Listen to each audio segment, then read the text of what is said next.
Greetings po, Sir Janus. I'm Pasaga po. I will, I will be explaining the PHP code. So, this part of the code starts with the session using the session start, which allows us to store and keep all the records while the browser is open. Then the next one is we created a class called product that represents the product details. So it has three properties, product name, quantity, and price. The next one is the constructor. Construct, constructor is used to analyze or assign values when a new product is created. And lastly, the function get subtotal calculates the subtotal by multiplying the quantity and the price of the product. That's all. Greetings. I am Rowilson M. Rebuldo and I will explain the order class. The order class represents the customer transaction and it holds the two properties. The customer name, which stores the name of the customer, and the product, which holds the product object. The constructor method runs automatically when a new order object is created and it passed or assigns the customer name and the product values to the object using this method. And the get discounted rate method first retrieves the subtotal by calling that this line of code here, this product get subtotal method, then uses an if condition to determine the correct discount rate. It returns 10% if the subtotal is at least 1,000, 5% if the subtotal is at least 500, and no discount if it's below 500. The get discount amount method computes the actual pesos value of the discount by multiplying the subtotal from the get subtotal method by the rate returned from the get discount rate. And lastly, the get total payable method calculates the final amount that the customer must pay by getting the subtotal and subtracting the discount amount from it. After that, the session array initialization. This line that if set sessions is transaction, it checks whether the session variable transaction already exists.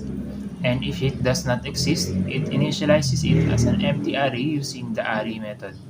This ensures that the array is only created once and that existing transaction data is not overwritten on every page load. And after that, the create and update operations. The condition that the server request method is post and that the post action, it checks that the form was submitted by post and that an action value was sent along with it. If an action is add, it adds a new product object and it is created using the form inputs like product name, quantity, price, and a new order object is created using the customer name. And that product is finally the or and the product.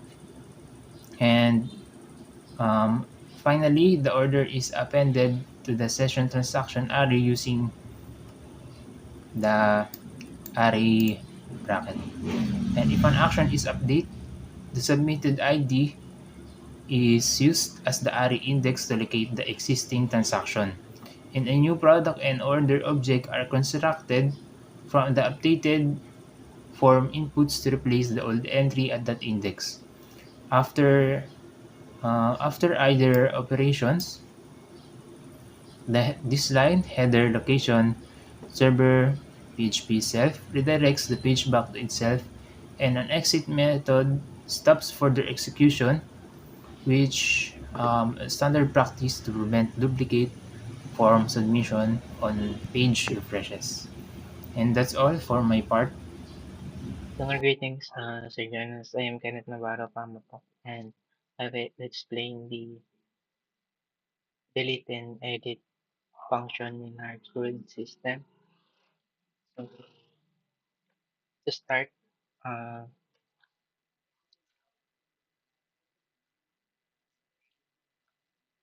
This line of code here will just listen if the URL of the delete button is clicked, and if it is clicked, it will get the ID slot in the array of that data.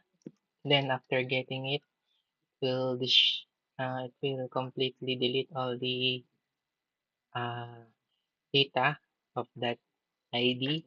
Then this line of code here will just rearrange the ID of the code.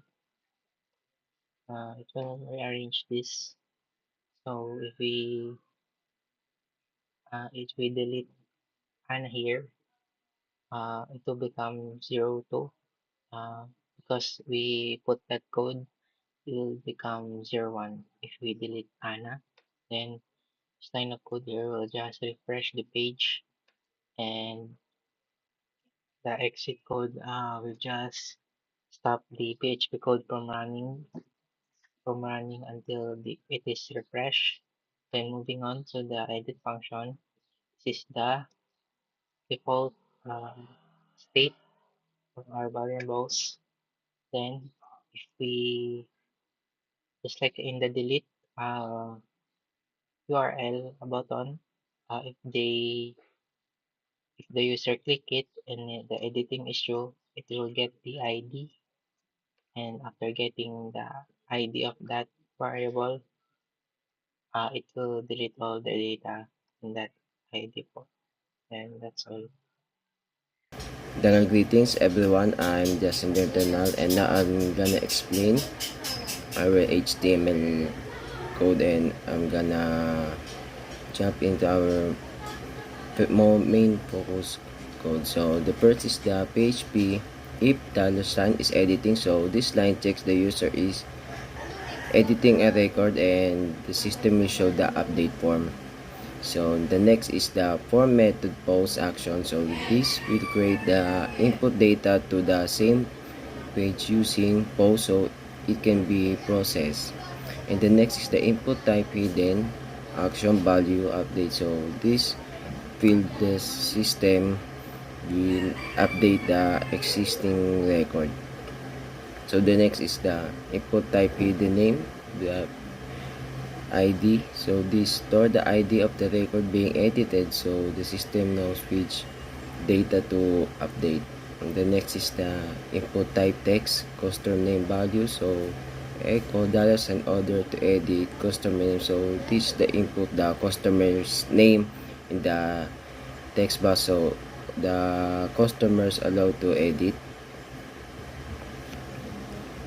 And the next is the input type text product name, so display the current product name.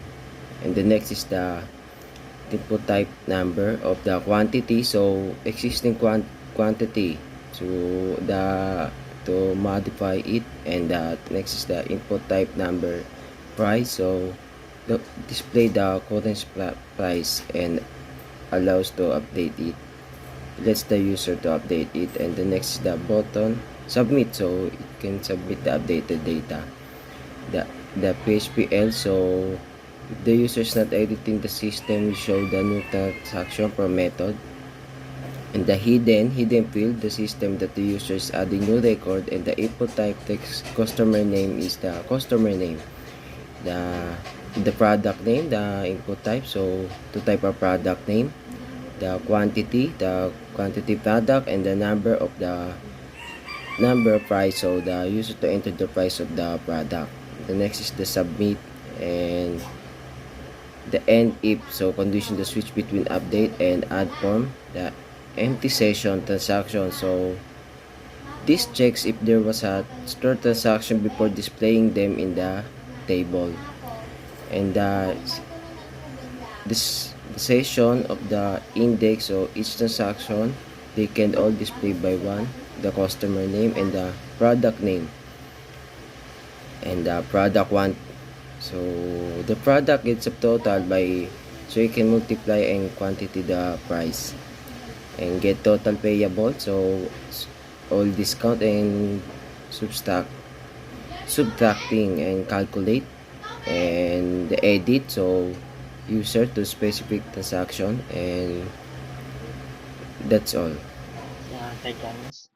I'm Ted Navarro Pama again, and I will be demonstrating the test cases in our program. So to start, uh, this is our this is our initial interface of the program. So to demonstrate that it is working, let's input the test cases from 1 to 3. So we have John and product is mouse, the quantity of 2, and the price per item is 200. And to add this, let's add record. As you can see, this is our computation right here that will be explained by my group members in the video. And let's put the test case 2.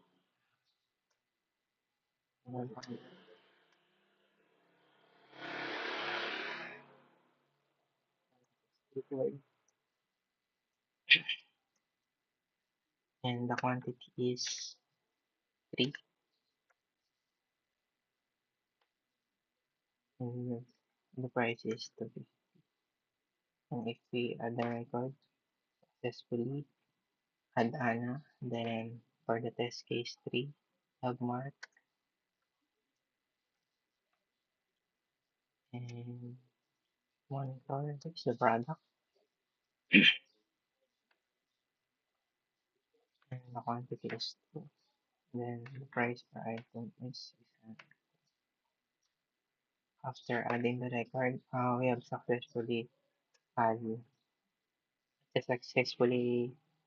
fulfilled the test cases to further demonstrate the functionality of our system. Let's edit.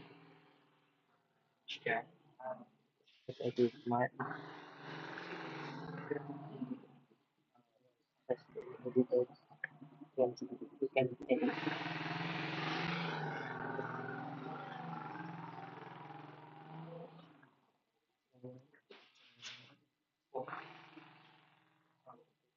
I,